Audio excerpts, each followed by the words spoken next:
Good morning, good afternoon, and good evening, everybody. This is Dylan with Tucson Future Classics, and that is our 2018 Subaru Forester Limited.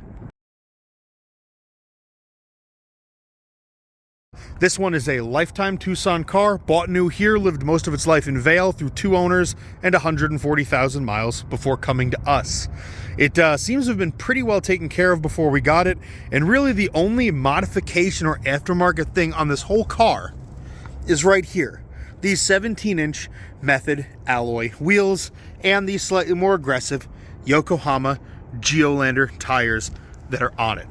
It's not a bad look for this thing, and those tires being ever so slightly taller than factory ride really nice. The other thing that was done to it is the tint. As you can see, it's pretty dark up top. The front 2 windows are the legal minimum, and the backs are a little extra dark to help keep that summer sun and heat out of a dark colored car. Now, onto these models in general, this is the first year of the facelifted Subaru Forester, which means it gets the updated 2.5 liter flat 4 and the updated CVT in it. Good for about 170 horsepower, 180 pound-feet of torque, and 26 city, 32 highway, according to the EPA. This one, according to its odometer, shows a lifetime average of right around 28 miles a gallon, which is pretty good considering this is a really off-road capable mid-size crossover with a ton of storage.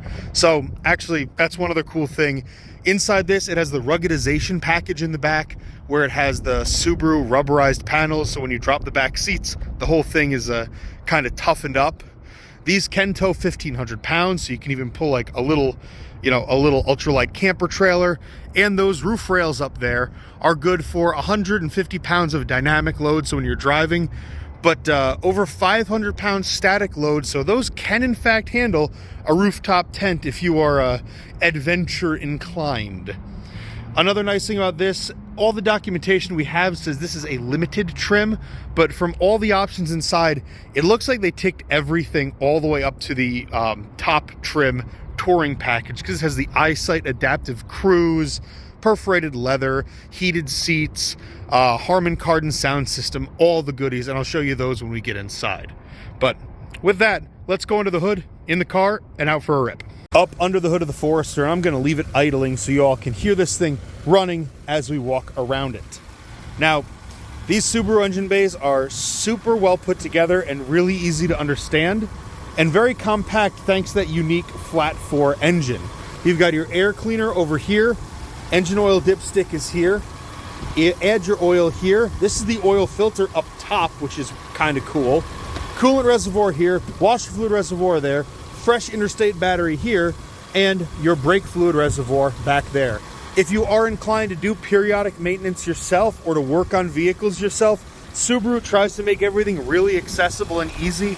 I mean, your starter is right there on top. You don't even need to go under this vehicle to get to it. So they really were pretty thoughtful in their engineering of this. Out behind the Forester, because this has some of those premium trim options, you can open your back hatch right from the key fob or from a button on the dashboard. So as this opens up, you'll see big cargo area. This has the cargo cover here, nice for keeping stuff out of the sun. These are those ruggedized Subaru mats I was telling you about. They actually run all the way up and they're attached to the seat backs. So when you drop those front seats, they stay in place so you don't tear up the inside here. Above this, you've got cigarette lighter here. You've got bag clips here and here. And underneath, you have a bunch of storage too.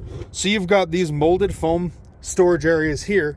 And below it, I'll lift this out of the way, you have got your full spare tire, jack, and all of the hardware underneath.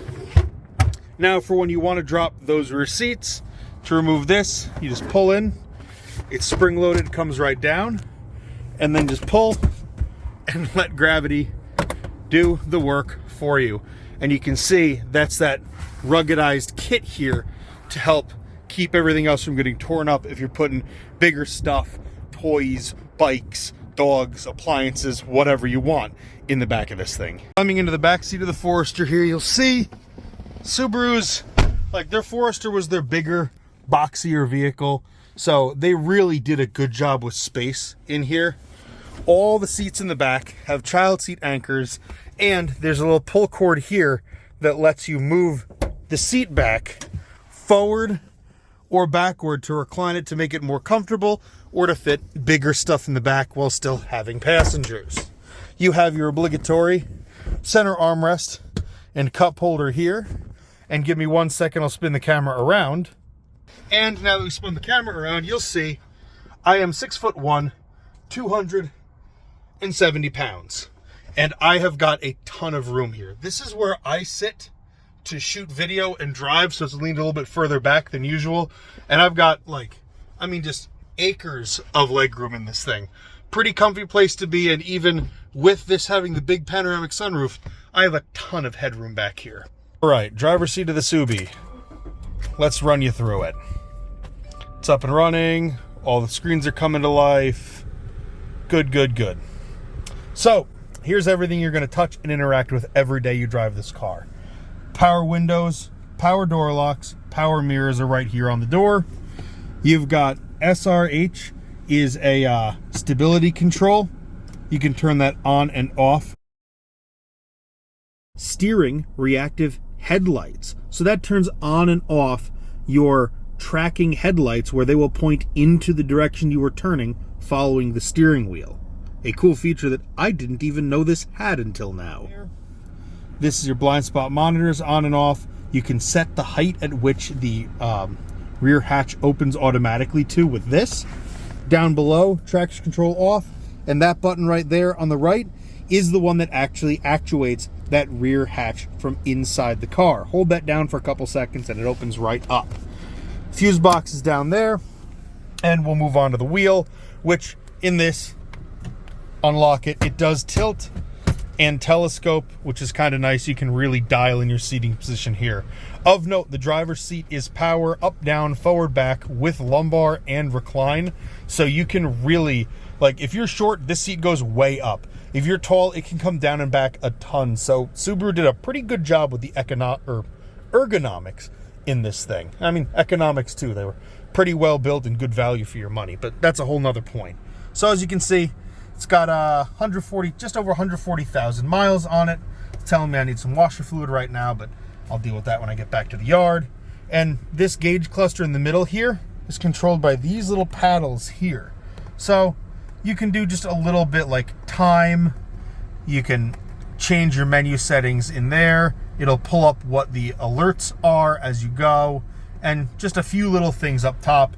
The middle is for your eyesight, which is this guy up here. It is 2 color cameras using binocular vision for following distance and adaptive cruise control. The controls for that are here on the wheel, by the way. This is your following distance, your lane keeping guidance, set, resume, on and off here. All of the controls on this side are for your radio and your infotainment center over here. But before we get down to this, I want to show you this screen up here because this is kind of nerdy and I really like what Subaru did here. This controls this middle screen and it shows fuel economy averages, torque split between each of the individual 4 wheels, where power is going, accelerated pedal pressure, MPG for this journey, and lifetime MPG for the vehicle there at 28, which again, pretty good for a vehicle of this size, especially being, all-wheel drive. And it's got a couple more menus that you can, just dial in how you want and play with it more. Here is Subaru's homegrown infotainment system. It is pretty decent. The screen doesn't really get washed out in the sun, which I definitely appreciate. But back to your home screen, you've got just a few simple things, so they wanted to make it as intuitive as possible. So basically, map, obviously, there's your nav there. Apps, Subaru has a few inbuilt apps if you have the Subaru connectivity and the 3G or 4G cell connection package through them. This one has long since timed out, but if you were so inclined, you could probably go to a Subaru dealership and get it reactivated for a nominal monthly fee, of course. But most importantly, right here, audio. So you've got AM, FM, Sirius XM, and Bluetooth. So this does have Bluetooth audio. You can port your phone right to it. It also still has a CD slot up here and a micro SD drive up there if you want to plug in actual physical media. And then if your phone is synced, you can hit phone and it'll do all the usual hands-free calling you'd expect. Down here, super simple HVAC controls. So on this knob for the temperature, you actually see all of your controls displayed on the left up there. So you can dial in temperature you want, leave it on auto and let it do its thing, or manually go through and tell it, how hot you want it, how hard you want it, and where you want it. Down below, move the shifter out of the way real quick. You've got your heated seat, driver, and passenger controls there, and X mode, which is an off-road hill descent control mode. So if I hit that, you'll see it engages it. Hill descent control helps keep you at a steady speed going down rough, uneven terrain using the anti-lock brakes and that kind of stuff to better control the vehicle. So regular old Prindle, park, reverse, neutral, drive, slap it over to the left into low. Down here, standard fare, you got your 2 cup holders. This little divider does in fact come out if you need to put something a little bit bigger in there, and then just snaps back in place. You've got your manual bolt action emergency brake here, and then the center console opens up, and I have a big old Nalgene bottle in there right now to kind of show you how big it is, but it swallows that up nicely, and you've got your aux in, 2 USBs, and another 12-volt cigarette style power outlet right there. This also does slide forward to make you a little bit more comfortable wherever your elbow wants to sit. Over here, glove box, standard fare glove box, pretty good size. Nothing really to write home about there. Down here though, and on the front 2 doors, that Harman Kardon badge means this has the upgraded sound system in it, and it sounds pretty darn good. Both driver and passenger doors also get a big water bottle cutout there and a door pocket cubby there. Other than that, the nice little brushed metal look there is a nice touch. And as we move up, you'll see just good old, sun visors. They go out, they tilt. These extend to keep sun away from your face. Over in this little corner here, where the eyesight system would block a full-size one, you've got your 3 buttons on the bottom here for memory settings for like a gate or a garage or what have you. Traction control and lane keep is off, is up here. Following distance off is right here, because this is all part of that eyesight system. And then this is your control for that big panoramic sunroof. And you have 2 notches on this, so one push will take it most of the way back. The second push will run it all the way back. So nice. And like if you slide this little cover all the way back, you'll actually have a clear glass roof. I just kept it shut to keep the sun out, but there you go. Big old sunroof. But it's enough of this. Let's drive. Leaving out of the parking garage here, I have got all of the windows and the sunroof wide open. So when we get down under the covered portion here, sound is going to echo like a lot. So you'll be able to hear all manner of noises, if this makes any, as we leave. And actually, before I get further down here, I want to show you all quick. Let's say I'm going to park right over there. Pop this thing in reverse. Your parking sensors kick on there, and it's washed out by the sun right now in my screen, but there is your backup camera in full view right there. And you'll even see as I get closer and closer, those lines will illuminate, warning me that I'm getting a little bit too close to stuff. Pulling back out of the parking spot, actually want to show you guys one thing I appreciate with these Subies. They always had a really nice induction noise, and the engines are a little bit throaty. They're pretty performative little things. Gives you that theater of speed as you go. So getting back out of here, fairly busy in the lower levels of the parking lot today. So I'll just show you this quick. If I give it a quick little stab and on the brakes a little bit harder, no squeaks, rattles, or any sort of undue suspension noises. But give me a second while I navigate getting out of here, and we'll pick back up out on the road. Getting up here onto the freeway. Oh, we can't really get that big of a head of steam up, but as you hear, just kind of spools itself up and whisks you right along. Now, it is rush hour here in Tucson, so it's going to be a little bit busy up here, but we'll try to get ourselves into one of the farther lanes, show you that eyesight system at work, and give you a good representation of a normal highway cruise in this thing.